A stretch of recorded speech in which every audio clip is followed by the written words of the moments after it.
Hello students, I am again back with part 2 of chapter number 2, the growth of nationalism. Students, in this chapter we have to complete two revolution. दो revolution को इस chapter में हमको पढ़ना है. पहला है American Revolution और दूसरा है French Revolution. Students, I have completed American War of Independence or American Revolution in part 1. I'll start part 2 with French Revolution, and I hope you all have seen part 1 of this chapter. If not, do watch it. French revolution. Student, जो French revolution है, ऐसे कहा जाता है कि इसने भी सोचने के तरीके को बदल के रख दिया एंटायर वर्ल्ड में. फ्रेंच रिवॉल्यूशन के पहले किसी को भी ऐसा नहीं लगता था कि मिडिल क्लास कहीं पर भी इतनी पावरफुल हो सकती है कि वो सोशल ऑर्डर में चेंज ले आए, किंग को, मोनार्की को ख़त्म कर दे. पर ऐसा हुआ है किसमें? फ्रेंच रिवॉल्यूशन में. चलो, तो जो फ्रेंच रिवॉल्यूशन है वो तब बॉयल हो रहा था, वहाँ पर मैटर्स तब हॉट हो रहे थे, गर्म हो रहे थे, जब अमेरिकन वॉर ऑफ इंडिपेंडेंस लड़ा जा रहा था. ठीक हुई बात. चलो, 1789 यहाँ पर होगा फ्रेंच रिवॉल्यूशन, और 1776 में अमेरिका इंडिपेंडेंट हो चुका था. ठीक हुई बात. तो बात ये रही ऑल इन ऑल कि जब ये सारी चीज़ें अमेरिका में हो रही थी, तब एक प्लेटफॉर्म तैयार हो रहा था. कहाँ पर? फ्रांस में, फॉर फ्रेंच रिवॉल्यूशन.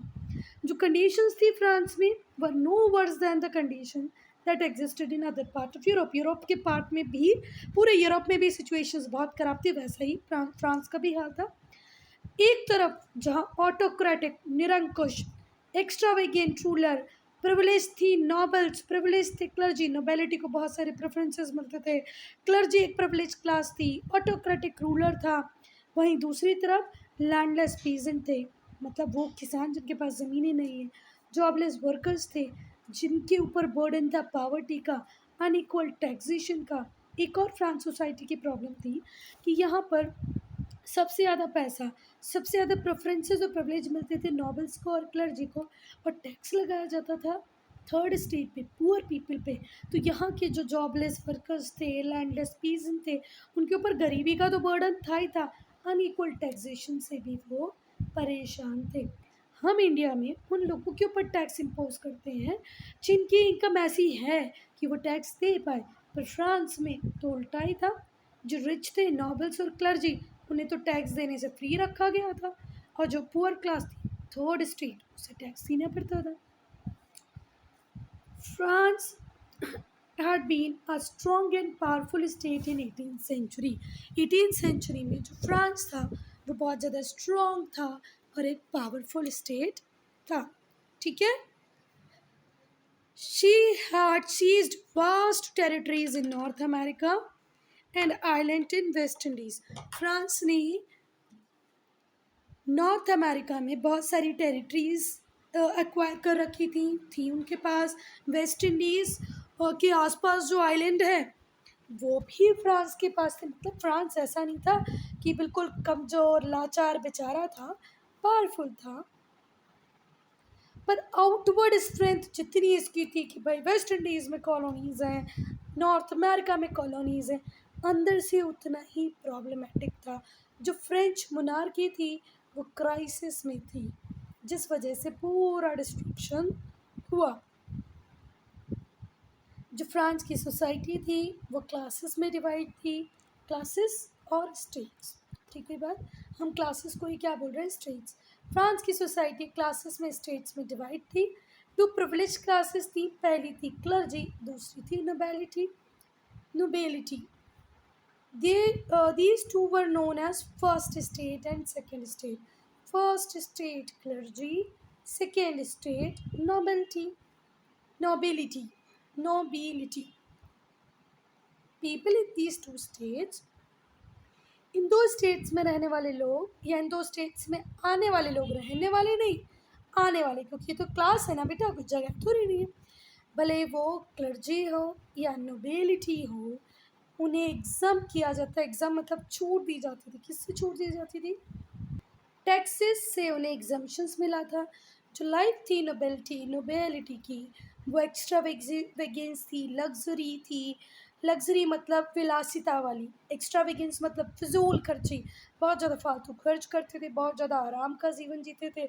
और जो रेस्ट ऑफ द पीपल थे उन्हें हम कहते थे third state, big businessman, small businessman, landless farmer, big farmer, ये सब थर्ड स्टेट का पार्ट थे। They were the middle class common people. ठीक है, बहुत ही तनावपूर्ण इनकी लाइफ थी, बहुत ज़्यादा मुश्किलों वाली इनका जीवन था। The oppressed workers form many secret society, ये जो वर्कर्स थे, ऑप्रेस्ड वर्कर मतलब जो परेशान वर्कर्स थे, उन्होंने बहुत सारी सीक्रेट सोसाइटीज़ बना रखी थी। And often resorted to strike and rebellion, और हमेशा तैयार रहते थे कि हम स्ट्राइक करेंगे, रिबेलियन करेंगे, क्योंकि परेशान थे ना भाई। तो ये हैं बेटा, यहाँ पर इस पेज की इमेज क्लियर नहीं है तो इसको आप लोग अपनी बुक में बहुत अच्छे से देखना। ये हैं लुई 16 और ये है मारिया एंटोनिएट। फ्रेंच स्टेट मतलब अगर हम फ्रांस एज अ कंट्री देखें तो हेड कौन होते थे बेटा? किंग, जिसे एब्सोल्यूट मोनार्क कहा जाता था। ठीक, कोई बात? Absolute monarchy means what, beta? The absolute monarch, where monarch is not thinking about bothering about the kingdom, their subjects, only ruling according to his wish. ठीक है, तो जो लुई 16 थे वो फ्रांस के मोनार्क थे। तब ही रेवोल्यूशन ब्रोक आउट हुआ। इनकी beautiful but ill advised wife थी, बहुत ही सुंदर पर इल एडवाइज्ड वाइफ थी Maria Antoinette. squandered money on festivities and interfered in state appointments, बहुत सारा फालतू पैसा फेस्टिवल्स पे, ये कभी किसी और चीज़ पे वेस्ट कर देती थी। और जो अपॉइंटमेंट्स होते थे कोर्ट में, किसी भी पोजीशंस में, उसमें भी बहुत इंटरफेयर करती थी।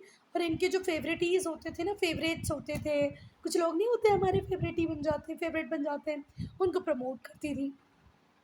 जो स्टेट था वो बिल्कुल फाइनेंशियल रून में था, स्टेट ट्रेजरी आमती थी, सरकारी राजकोष बिल्कुल खाली था। Keeping huge armies and waging wars made the matters वेस्ट, इतनी बड़ी आर्मी रखना, जितने आर्मी पर्सनल्स होंगे उन सबको सैलरी देना, हर कभी वॉर कर लेना, जहाँ कोई मतलब नहीं वहाँ पर भी फ्रांस वॉर करने पहुँच जाता था। इस वजह से मैटर और ख़राब हो गई। ठीक है बात? अब इनको भी देख लो बेटा, ये है वोल्टायर, ये है रूसो। एक बहुत ही पंचेंट क्रिटिक थे, फेमस फ्रेंच राइटर थे, उन्होंने लिखा है कि जो मैन की डेस्टिनी है वो हेवन में डिसाइड नहीं होती, इसी वर्ल्ड में होती है। भाई मनुष्य का जो भाग्य है वो यहीं पर डिसाइड हो रहा है, हेवन हेवन में नहीं हो रहा। ऐसा बोला एक बहुत ही स्ट्रॉन्ग क्रिटिक ने। Writings attacking religious stoke the fire, और वो राइटिंग जो धर्म के ऊपर भी कुछ ना कुछ लिख रही थी, ठीक है, धर्म के ऊपर अटैक कर रही थी, उन्होंने भी रेवोल्यूशन को और आग दे दी। Because the church gave support to autocratic monarchy, क्योंकि जो चर्च थे वो भी किसको सपोर्ट करते थे? ऑटोक्रेटिक मोनार्की को। लोग चर्च से क्यों गुस्सा थे? तो चर्च के भी थोड़े काम तो उल्टे सीधे थे ही, पर ये लेटर ऑफ इंटेलिजेंस जैसी चीज़ें इशू कर देता था, पर ठीक है छोड़ो उसे। पर सबसे बड़ी प्रॉब्लम थी कि ये ऑटोक्रेटिक मोनार्की को सपोर्ट करते थे, जबकि चर्च को तो सही रास्ता दिखाना चाहिए मोनार्की को कि भाई कुछ गरीबों के लिए भी करो। Philosopher writer Montesquieu thought about the government that is best suited to man, ऐसी गवर्नमेंट बनिए जो मैन को खूब सूट करे, अब सारे लोग उसको पसंद करें। और ये कॉन्स्टिट्यूशनल मोनार्की की बात करते थे कि राजा तो हो पर उसकी पावर्स को भी कॉन्स्टिट्यूशन ने लिमिट किया हो। चलो, तो ये किसके विचार थे? मोंटेस्क्यू के। जीन जैक क्रूसो का क्या कहना था कि भाई पॉपुलर सोवरेनिटी होनी चाहिए, डेमोक्रेसी होनी चाहिए, लोगों के पास राइट हो कि वो अपनी कंट्री में सरकार को चुने, और ऐसी सरकार को हम क्या बोलते हैं? Democratic government. और रूसो का ये कहना था कि ये जो प्रॉपर्टी है ना, ये नेसेसरी एवल है सोसाइटी का। What was needed, said Rousseau, was a new social contract, एक नया सोशल कॉन्ट्रैक्ट बने जो लोगों को गारंटी दे कि इसकी फ्रीडम की, इक्वालिटी की, हैप्पीनेस की, सब लोग फ्री हों, खुश हों, समान हों, और सारे के सारे लोग नेचर को एंजॉय कर पाए। चलो फिर से जीन जैक रूसो थे जिन्होंने सोवरेनिटी की बात की, डेमोक्रेसी की बात की। उन्होंने कहा कि जो प्रॉपर्टी है in modern society as a necessary evil, ये बहुत ख़राब चीज़ है, ये होनी ही नहीं चाहिए। ठीक है, रूसो कहते हैं सोशल कॉन्ट्रैक्ट से गवर्नमेंट बने जो फ्रीडम की गारंटी दे, इक्वालिटी दे और खुशियाँ भी दे। उन्होंने कहा man is born free but everywhere he is in chain. पैदा तो बेचारा फ्री होता है पर जहाँ देखो वो चेन ही में बंधा हुआ है।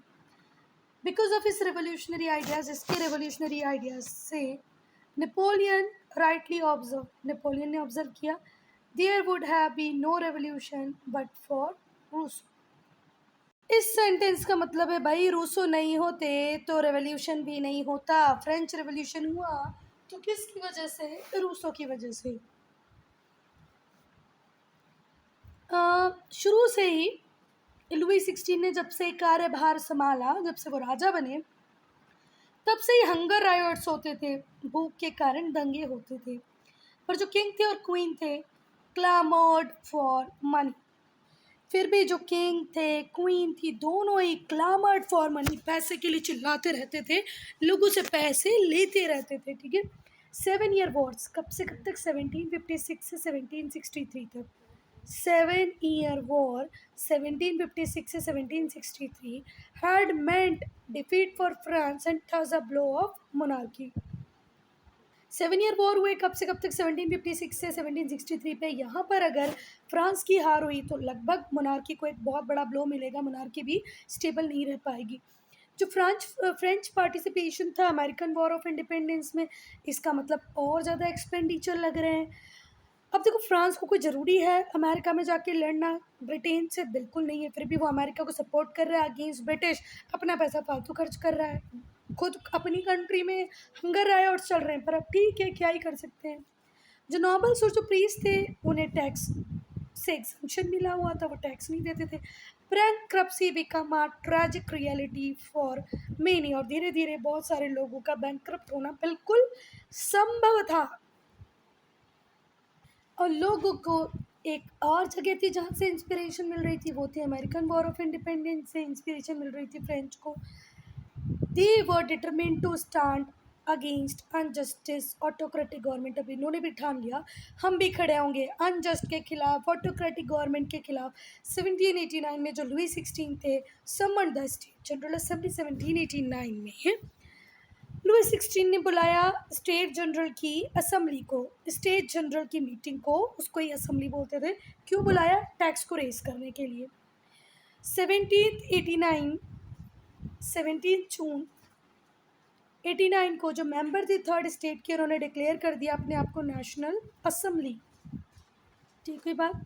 अब मेरी बात सुनो, ये मीटिंग क्यों बुलवाई थी? क्योंकि फ्रांस के ऊपर 2 बिलियन लीवर का क्या हो गया था बेटा? डेट। उस डेट को चुकाने के लिए, वापस करने के लिए इन्हें टैक्स को बढ़ाना था। अब क्योंकि टैक्स को बढ़ाना बिना स्टेट जनरल की मीटिंग के पॉसिबल नहीं था, इसलिए स्टेट जनरल की मीटिंग बुलवाई 17 जून 1789 को। जो मेंबर थे थर्ड स्टेट के, उन्होंने बोल दिया भाई अब हम तो टैक्स वैक्स तो ज़्यादा तुम्हें देने नहीं वाले। ये लोग वहाँ से बाइकआउट करके उस मीटिंग को निकले और नेशनल असेंबली बना ली। 20 जून 1789 को जो मेंबर थे थर्ड स्टेट के, उन्होंने कसम खा ली कि हम टेनिस कोर्ट में बैठेंगे और तब तक बैठे रहेंगे जब तक हम नया कॉन्स्टिट्यूशन नहीं बना लेते। इसी को क्या कहा गया? Tennis court oath. आगे बात समझ में? 14 जुलाई को क्या हुआ? जो थर्ड स्टेट के लोग थे वो बेस्टाइल पैलेस गए। एक स्टेट प्रिजन था, पहले पैलेस था, उसको फिर क्या बना दिया था? जेल। वहाँ पहुँचे। After a 4 hour siege they broke open the door को तोड़ दिया, फ्रीइंग ऑल द प्रिजनर्स, सारे कैदियों को बाहर भगा दिया। और इसी को कहते हैं फॉल ऑफ बेस्टाइल, और इसी को फॉल ऑफ ऑटोक्रेसी भी कहते हैं। बहुत सारे नोबल और क्लर्जी इस कंट्री छोड़ के भाग गए। ठीक है, foreign governments to intervene in France against the revolution, और वहाँ पे जाके इन लोगों ने दूसरी गवर्नमेंट को बोला कि चलो ये जो रेवोल्यूशन हो रहा है इसके अगेंस्ट में फ्रांस की हेल्प करो, किंग की हेल्प करो। जो किंग और क्वीन थे उन्होंने भी फ्रांस से भागने की कोशिश की in disguise, but they were recognised and brought back to captive and traitors. देखो, ये लोग भी सोचे थे हम वेशभूषा बदल के भाग जाएंगे यहाँ से, पर वो भाग पाए नहीं, पकड़ लिए गए और उन्हें फिर सेंटेंस टू डेथ दे दिया गया। 14 July is celebrated as national day in France. National day कब मनाते हैं? July 14। France had destroyed feudalism and monarchy.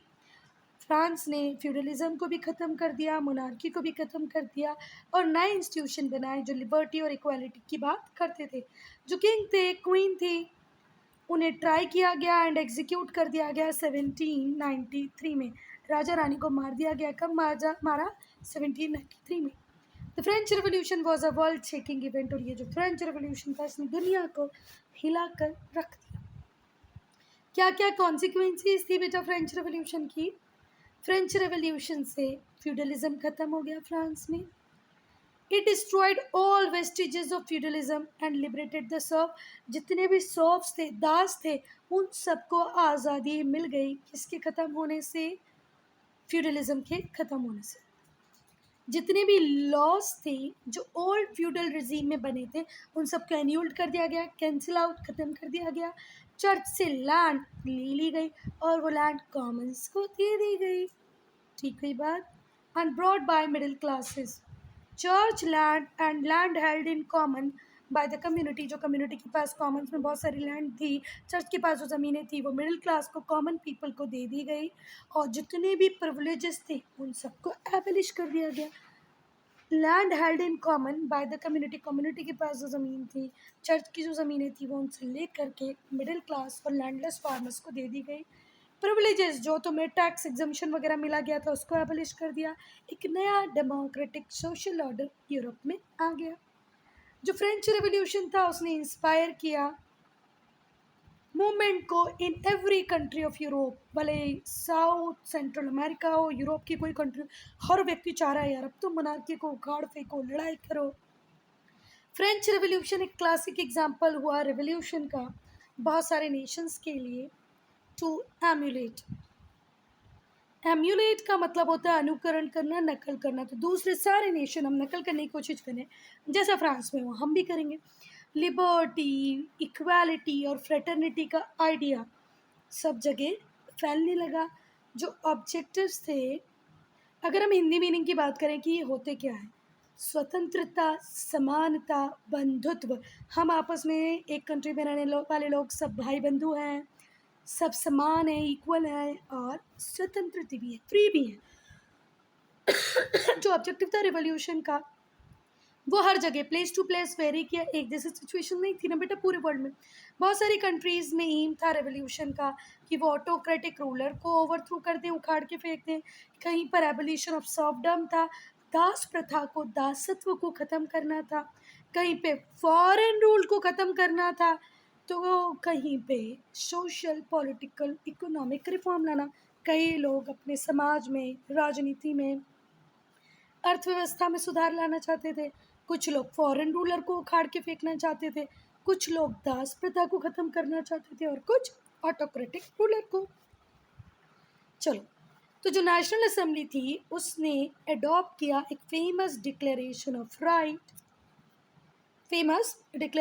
Right of man and citizen. कब? 1791 में, जब न्यू कॉन्स्टिट्यूशन बन गया। यहीं से इस्टेब्लिशमेंट हुई रिपब्लिक की। जो आइडिया था फ्रेंच रेवोल्यूशन का, उसका इंडियन नेशनलिस्ट में भी अच्छा खासा फ़र्क आया। ये जो प्रिंसिपल थे, लिबर्टी, इक्वालिटी, फ्रेटर्निटी, ये इंडियन लीडर्स के हार्ट में भी बस गए। इन्होंने अपने गोल को अचीव करने में इंडिपेंडेंस लीडर्स, जो लीडर्स थे जो इंडिपेंडेंस की बात करे थे, उनको मदद की और फाइनली हम 1947 में आज़ाद हो गए। 1799 से 1815 तक one man dominated Europe, Napoleon Bonaparte. 1799 से 1850 तक एक ही व्यक्ति था जो पूरे यूरोप को डोमिनेट कर रहा था, वो था नेपोलियन बोनापार्ट।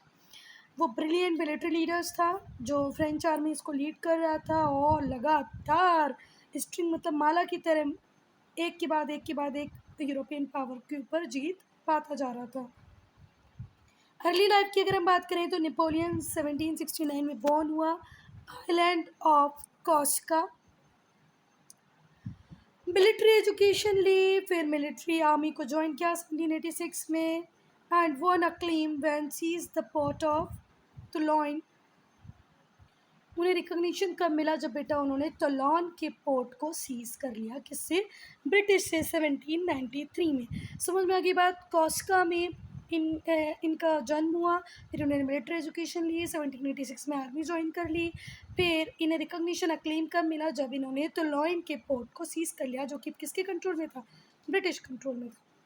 फिर इन्होंने डायरेक्टोरेट को ओवरथ्रो किया। देखो पहले मोनार्की थी फ्रांस में, फिर बनी नेशनल असेंबली, हमने बनवाई थी। नेशनल असेंबली के बाद बनेगा कन्वेंशन, कन्वेंशन के बाद डायरेक्टरी, और डायरेक्टरी से पावर छीन ली किसने? नेपोलियन ने। Napoleon declared France would be ruled by consulate. Napoleon ने कहा कि 3 कॉन्सुलेट होंगे, कॉन्स्यूल होंगे, 3 कॉन्स्यूल होंगे, पूरा एक कॉन्सुलेट बनेगा जो फ्रांस पे रूल करेगा। ये है Napoleon. He held the post of first consul from 1799 to 1804। 1899 से 1804 तक फर्स्ट कॉन्सूल रहा। He held the post of first consul 1799 1804। फिर एम्परर बन गया फ्रांस का 1804 टू 1814। जो इच्छा थी इसकी कि ये एक बहुत बड़ा फ्रेंच एम्पायर खड़ा कर दे पूरे यूरोप में, इसके लिए ये वॉर कर रहा था। इसने ऑस्ट्रिया जीता, जर्मनी जीता, स्पेन भी जीत लिया। But he was defeated in Russia, पर रशिया में हार गया क्योंकि रशियन रेसिस्टेंस और harsh Russian winter. Russian resistance अच्छी आर्मी थी, प्लस जो ठंडियाँ थी उसको नेपोलियन की आर्मी सह नहीं पाई। Russia, Prussia, Austria, Belgium. Russia, Prussia, Austria, Britain, sorry Belgium नहीं, ब्रिटेन। रशिया, प्रूशिया, ऑस्ट्रिया और ब्रिटेन साथ में आए। कहाँ पर? लिप्जिक में। Defeated France at Leipzig. Leipzig में उन्होंने फ्रांस को हरा दिया, मतलब नेपोलियन को हराया 1830 में। दे टुक ओवर पर्सिया, पेरिस। इन्होंने पेरिस को कंट्रोल कर लिया। दे टुक ओवर पेरिस, दे टुक ओवर पेरिस, पेरिस को कंट्रोल किया। नेपोलियन हैड टू एब्डिकेट इन 1814, और नेपोलियन ने एब्डिकेट किया 1814 में। उसे एग्जाइल में भेज दिया गया एल्बा में। लिप्जिक में फ्रांस मतलब नेपोलियन हारा। किससे हारा? Russia, Prussia, Austria, Britain. Russia, Prussia, Austria, Britain. कहाँ पर? लिप्जिक में 1813 में। पेरिस तक पहुँच गए कौन? ये लोग। नेपोलियन को एब्डिकेट कर दिया, वो राजा वाजा नहीं रहा। नेपोलियन ने एब्डिकेट किया 1814 में, वो राजा नहीं था। उसे कहाँ भेज दिया? एल्बा में, एक मेडिटेरियन आइलैंड है। कहाँ पर? टस्कैनी, इटली में। पर जल्दी से वो वहाँ से भागा, फ्रांस वापस आया, फिर से आर्मी खड़ी की और एक बार फिर से लड़ा। जो लास्ट मेजर बैटल था जो उसने लड़ा 1815 में, वो था वाटरलू, बेल्जियम में। फिर से वो हारा और उसे अब सेंट हेलेना आइलैंड पर भेज दिया गया, जहाँ पर उसने अपनी आखिरी सांसें ली 1821 में। स्टमक कैंसर से हुई उसकी डेथ। जो फ्रेंच रेवोल्यूशन था उसने रास्ता बना दिया मॉडर्न नेशन स्टेट का, और एक इम्पॉर्टेंट की नोट दिया in the birth of nationalism. पूरे यूरोप में रेडिकल इंटेलेक्चुअल इन्फ्लुएंस थे जिसके बाय नेपोलियन। वो पॉलिटिकल ट्रांसफॉर्मेशन चाहते थे यूरोप का। जितने भी इंटेलेक्चुअल्स थे, जितने भी रेडिकल लोग थे जो कहीं ना कहीं नेपोलियन से प्रभावित थे, वो चाहते थे यूरोप में फिर से चेंजेस आए। नेपोलियन की जो रेवोल्यूशनरी आर्मीज़ थी वो लिबर्टी की बात करती थी, इक्वालिटी की बात करती थी, ब्रदरहुड की बात करती थी, और जो आइडिया था लिबरलिज्म का, नेशनल सेल्फ डिटर्मिनेशन का, इसको भी बढ़ावा देती थी। 1815 में नेपोलियन का एंड होता है, नेपोलियनिक वॉर का एंड होता है। तो मेजर पावर फिर से किसके पास आ जाती है? यूरोप के मेजर पावर कंट्रीज़ के बाद। और जो मेजर पावर जैसे प्रूशिया है, रशिया है, ब्रिटेन है, ये ओल्ड डायनेस्टिक सिस्टम को फिर से वापस ले आती है। और जो नेशनलिटी की जो बात थी इन फेवर ऑफ लेजिटिमेसी, और जितने भी पुराने जो राजा वगैरह रूल करते थे उनको वापस ले आती है। पर जो लोग होते हैं अब वो उन्हें मानने से मना कर देते हैं, वो ओल्ड रूलर्स की बात नहीं मानते हैं, और were influenced by new loyalty of the country. अब वो कंट्री को इम्पोर्टेंस ज़्यादा दे रहे हैं, रूलर को नहीं दे रहे हैं। 19th सेंचुरी में बहुत सारी नेशनलिस्ट मूवमेंट हुई यूरोप के डिफरेंट डिफरेंट पार्ट में, जिन्होंने पॉलिटिकल, सोशल और इकोनॉमिक ऑर्डर को चेंज करके रख दिए। ये जो ऑर्डर्स थे उन्होंने हाईली इन्फ्लुएंस किया नेशनलिज्म की फीलिंग को, जस्टिस को, लिबर्टी को, जो नेशनलिज्म था, पेट्रोटिज्म, देशभक्ति थी, राष्ट्रभक्ति थी, उसने फॉरेन रूल के अगेंस्ट में भी लड़ाई की बात की। 1848 को हम बोलते हैं ईयर ऑफ रेवोल्यूशन। पूरे यूरोप में रेवोल्यूशन हुए सारी यूरोपियन कंट्रीज़ में। बहुत सारे फेल भी रहे, थोड़े बहुत पास भी रहे। जर्मनी और इटली टू इम्पोर्टेंट नेशंस थे जो यूनाइटेड इंडिपेंडेंट स्टेट्स बने। ठीक है, इटली का यूनिफिकेशन हुआ, जर्मनी का यूनिफिकेशन हुआ। ठीक है, इंडियन नेशनल मूवमेंट भी जोर पकड़ा। जो आर्किटेक्ट थे इटालियन यूनिफिकेशन के वो थे केवर, मेज़िनी, गैरिबाल्डी। और पॉलिटिकल